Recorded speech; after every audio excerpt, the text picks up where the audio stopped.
Hello दोस्तों, नमस्कार। RG Hindi कहानी में आपका बहुत बहुत स्वागत है। दोस्तों, कहानी का पूरा आनंद लेने के लिए वीडियो को लास्ट तक देखें। अगर कहानी पसंद आए तो कृपया चैनल को जरूर सब्सक्राइब करें और वीडियो को लाइक करें। तो दोस्तों चलिए शुरू करते हैं। मासी मासी, मुझे पापा के साथ क्यों नहीं भेजा? मधु ने अपने नन्हे और कोमल हाथों से अपनी मासी सिया के गालों को प्यार से सहलाते हुए पूछा। वो छोटी जरूर थी, पर उसे पता था कि कब क्या और कैसे कहना है, और ये सवाल तो पिछले 2 सालों से उसे परेशान करता आ रहा था। बेटा, तुम्हारी परीक्षा होने वाली है ना, छुट्टियां करोगी तो टॉप कैसे करोगी? ये कहते कहते सिया किचन का काम निपटाने में जुट गई। दरअसल मधु के सवालों का सटीक जवाब नहीं था उसके पास, या शायद वो देना नहीं चाहती थी। मधु भी जानती थी कि ये उसके सवाल का जवाब नहीं था। सिया हमेशा उसके इस सवाल पर नजरें चुरा लेती। कभी कभी तो उसकी भी आंखें भर आती। एक गहरा दर्द उसके चेहरे पर पसर जाता। उनका बेटा शोभित उनका पल्लू पकड़कर हिलाते हुए बोला, मम्मी खाना कब दोगी? वो जैसे अतीत से बाहर निकलते हुए, हाँ बेटा अभी लाई। मधु को भी बुला लो। पर मधु तो हमेशा की तरह पार्क की उस खाली बेंच पर जा बैठी थी, अपने सवालों के जवाब तलाशने, जहां से हमेशा उसे निराशा ही हाथ लगती थी। कल से तो वो और भी दुखी थी। मधु अपने पापा के साथ बस अड्डे तक गई थी। कितने ही सवाल उसके भावना शून्य चेहरे पर उभर आए थे। सब अंदर ही अंदर घुमड़ रहा था, जो बाहर आने को बेताब था। वो बहुत कुछ पूछना चाहती थी, बहुत कुछ कहना चाहती थी, पर कुछ ना कह पाई। बस सर झुकाए पैरों के नाखून से मिट्टी कुरेदती रही। बस जैसे ही आई, पापा ने मधु की तरफ अपराध भाव से देखा। आंखों की कोरे सजल हो उठे। मधु चाहती थी कि उसके पापा कुछ दिन और उसके साथ रहते, पर उनके पास छुट्टी नहीं थी। उन्होंने अपनी स्नेहपूर्ण हथेलियों को मधु के सिर पर फेरा, जो सहज ही उसके गालों को छूती हुई हवा में झूल गई, और तुरंत बस पर बैठ गए और बस चल पड़ी। बस और पापा दोनों मधु की आंखों से ओझल होने लगे थे, और उसकी बड़ी बड़ी आंखें दूर तलक बस का पीछा करती रही, तब तक जब तक कि पापा और बस दोनों आंखों से ओझल ना हो गए। और आते ही उसने ये सवाल अपनी मासी के सामने परोस दिए थे। उधर जब शोभित मधु को पार्क से बुलाने के लिए गया तो उसने देखा कि वो एक बेंच पर अपने घुटनों के बीच अपना सिर छुपाए बैठी थी।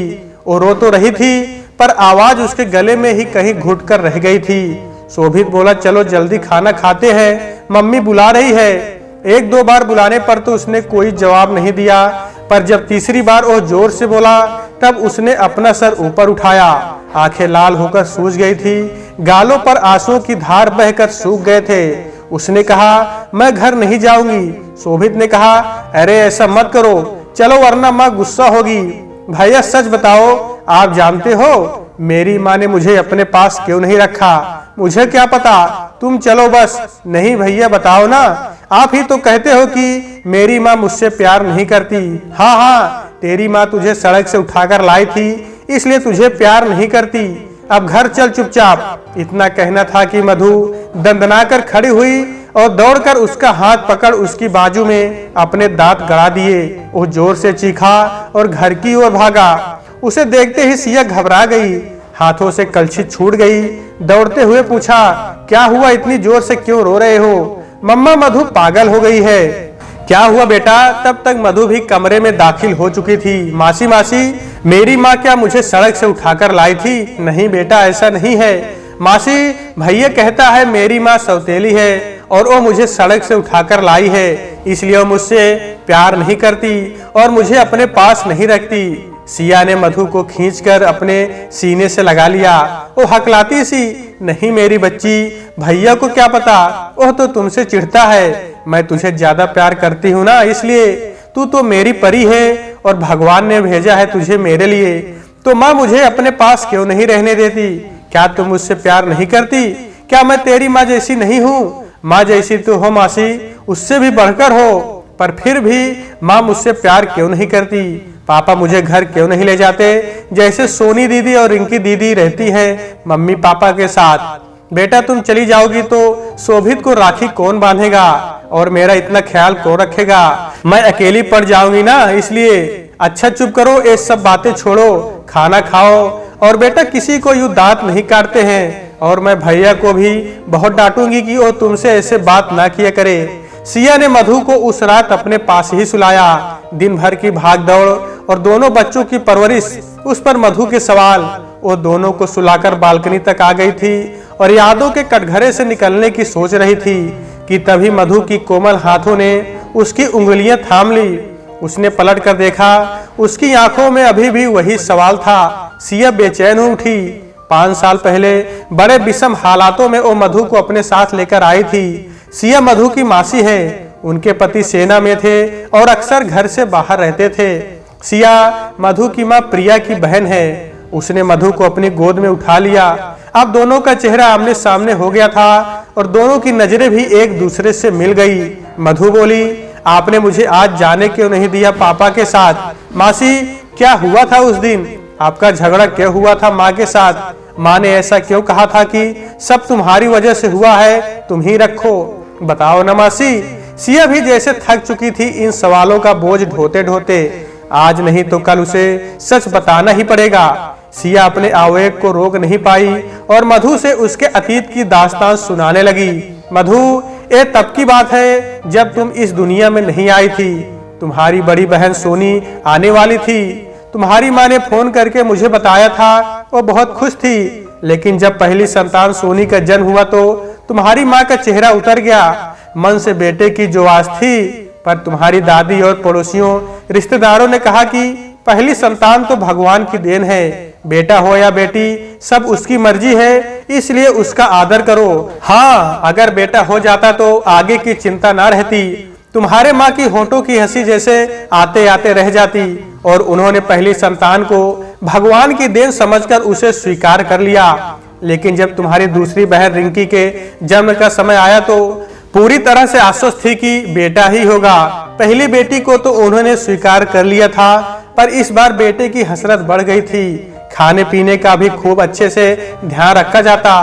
तुम्हारी दादी भी दिन रात पोते पोते की रट लगाए रहती और धीरे धीरे वह दिन भी आया जब तुम्हारी दूसरी बहन रिंकी का जन्म हुआ। पूरे घर में उदासी छा गई। पूरा परिवार सन्नाटे में था, खासकर तुम्हारी दादी और माँ। जो रिश्तेदार मिलने आए थे वह भी जैसे शोक सभा में आए हो और तुम्हारी माँ के प्रति संवेदना प्रकट करके चले जाते। दादी ने तो सर पकड़ लिया, अरे कहाँ से आएगा इतना दहेज? मेरा लड़का तो कमाते कमाते मर ही जाएगा। तुम्हारी माँ रिंकी को गोद में भी नहीं उठा रही थी। डॉक्टर ने उसे समझाया पर उन्हें कोई फर्क नहीं पड़ा। घर आने पर भी उनका व्यवहार वैसा ही रहा। बच्ची भूख से तड़पती रहती पर तुम्हारी माँ उसे गोद में भी नहीं उठाती। तुम्हारी दादी ही तुम्हारी बहन रिंकी की देखभाल करती थी। पर जब पड़ोस की औरतें ताने मारने लगी और तुम्हारी दादी ने भी उन्हें समझाया, तब तुम्हारी माँ ने दूसरी बहन रिंकी को गोद में उठाया था। दादी कहती, अरे 2 बेटी हो गई तो क्या हुआ, फिर हो जाएंगे। तुम्हारी माँ सर झुका लेती। वो बहुत चिड़चिड़ी हो गई थी, शरीर कमजोर हो रहा था, पर इन सब पर बेटे की चाहत भारी पड़ गई। खुद को फिर से एक बार तैयार किया, मन को समझाया, मैं किसी से कम थोड़ी हूँ, मैं भी बेटा पैदा कर सकती हूँ। हालांकि मन के किसी कोने में तीसरी बार भी बेटी होने का खौफ चल रहा था, पर पुत्र प्राप्ति का लालच किसी कांटे की तरह दिन रात उसे बेंध रहा था और अपना जीवन उसे व्यर्थ लगता। बिन बेटे की माँ कहलाना उसे बांझ कहलाने से भी ज्यादा कष्टकारी लग रहा था। फिर 2 बेटियों की माँ कहलाना उसके मातृत्व को ललकार रहा था। नाते रिश्तेदारों में उठने बैठने में उसे संकोच होने लगा। उसे लगा कि हर व्यक्ति, हर बेटे वाली माँ उसका मजाक उड़ा रही है। इन संकीर्ण विचारों वाली मानसिकता के कारण एक बार फिर से उसी राह पर उसने चलने को विवश कर दिया, जिस पर चलकर उसने 2 और मासूमों की जिंदगी गर्भ में ही समाप्त कर दी। कई बार उसका मन उसे धिक्कारता, लेकिन जब पड़ोस की कजरी को अपने बेटे के साथ खेलते देखती तो उसकी सारी शंकाएं धरी रह जाती। उस वक्त उस कृशकाय देह में जाने कहां से बल आ जाता, नहीं मैं फिर से अब की बार बेटा ही होगा, हाँ बेटा ही होगा। सिया ने एक लंबी सांस ली और मधु की ओर देखा। वो एकटक सिया को देखे जा रही थी, पर उसके मन में क्या चल रहा था ये कहना मुश्किल था। फिर मासी, सिया ने उसका हाथ पकड़ा और उसे वहीं लगी कुर्सी पर बैठाकर खुद उसके पैरों के पास बैठ गई और आगे बोलना शुरू किया। उस दिन तुम्हारी माँ का फोन आया था, वो बहुत खुश थी। उसकी आवाज खनक रही थी, तू मासी बनने वाली है, और इस बार बेटा ही होगा पक्का। डॉक्टर ने भी यही कहा है, हमने जांच करवा ली है। सिया ने चैन की सांस ली। बधाई हो दीदी। हाँ अच्छा, फोन रखती हूँ। सिया ने तुरंत डॉक्टर को फोन लगाकर धन्यवाद कहा, क्योंकि अगर प्रिया को पता चला कि गर्भ में पल रही संतान लड़की है तो उसे भी मार देती। सिया को बेटा था, इसलिए वो कहीं न कहीं वो सिया से ईर्ष्या करने लगी थी, इसलिए वो कुछ कहती तो वो भड़क जाती। तुम्हारे तो बेटा हो लिया, तुम तो ज्ञान बघारोगी ही, मुझे शिक्षा ना दो, तुमसे बड़ी हूँ, अच्छा बुरा सब समझती हूँ। और सिया निरुत्तर हो जाती। अब तुम्हारी माँ बहुत खुश रहने लगी थी, चेहरे का रंग निखरने लगा था, अच्छे खान पान से शरीर में भी जान आ गई थी। बेटे की चाहत में वो डॉक्टर द्वारा बताए गए सभी नियमों का पालन करती, समय से खाना, समय से ताकत की दवाइयाँ। उन्होंने अपने कमरे में बच्चे की कई तस्वीर भी सजा ली थी। दादी मजार वाले पीर बाबा से धागा ले आई, बहू इसे पहन ले, पीर जी कहे हैं बेटा ही होगा। हाँ अम्मा जी, इस बार तो मेरा भी जी अलग से हो रहा है। दाई भी कह रही थी, अब की बार तो पेट गोल है, बेटा ही होगा। अम्मा जी वो तो नेक की भी कह गई है। हाँ बहू हाँ, सबको देंगे। हमने इतने तो पाप नहीं किए कि पोते का मुंह देखे बिना मर जाऊं। मधु कुर्सी से उतरकर सिया की गोद में सर रखकर लेट गई। तुम्हारी माँ का ख्याल रखने के लिए दादी ने मुझे बुला लिया। खान पान को लेकर दादी शुरू से ही सख्त थी। नारियल केसर वाला दूध, मेवे, घी और जाने क्या क्या, ऐसा लगता पंसारी की दुकान आ गई। मेरे ऊपर सब तैयार कर उन्हें खिलाने की जिम्मेदारी थी। तुम्हारे पापा उनके उग्र स्वभाव से डरते थे और हमेशा ही उनकी जिद के आगे सर झुका लेते।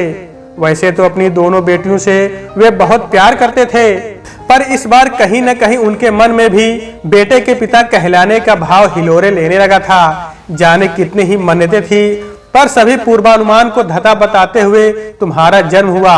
दादी और तुम्हारे पापा अस्पताल के गलियारे में चक्कर काट रहे थे। डॉक्टर ने कहा बच्चा तंदुरुस्त है, इसलिए थोड़ी दिक्कत हुई।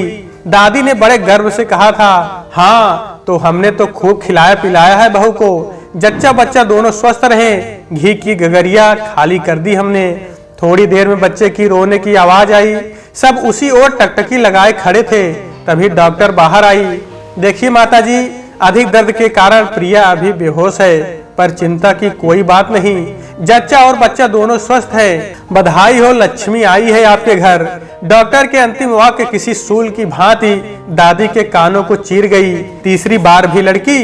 तुम्हारे पिताजी तो बहुत घबरा गए, वो अंदर की ओर भागे, पर तब तक तुम्हारी माँ को होश नहीं आया था। तीसरे बेटे की सुन कोई दाई नर्स ने भी नेक नहीं मांगा। नोटों की गड्डियां जस की तस धरी रह गईं।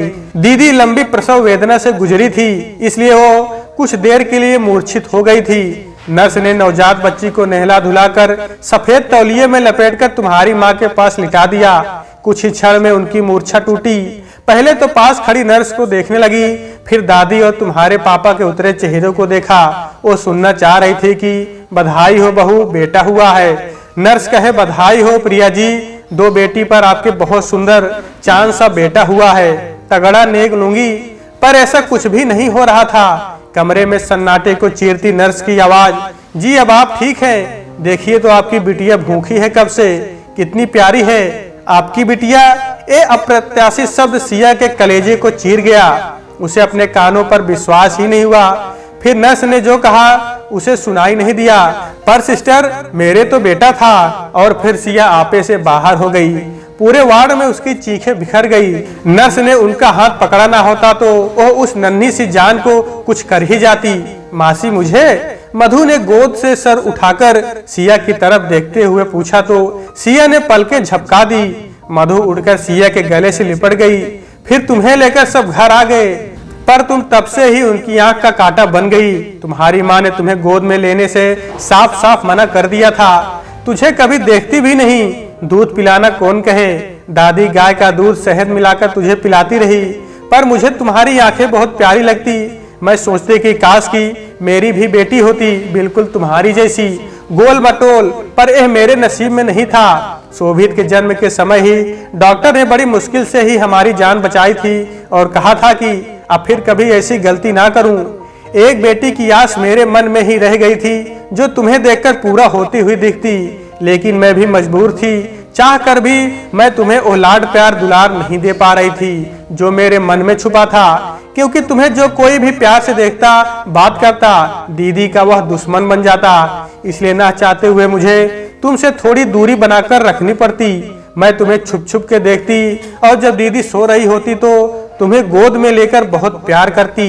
कई दिन बीत गए थे, फिर भी घर में मातम सा पसरा था।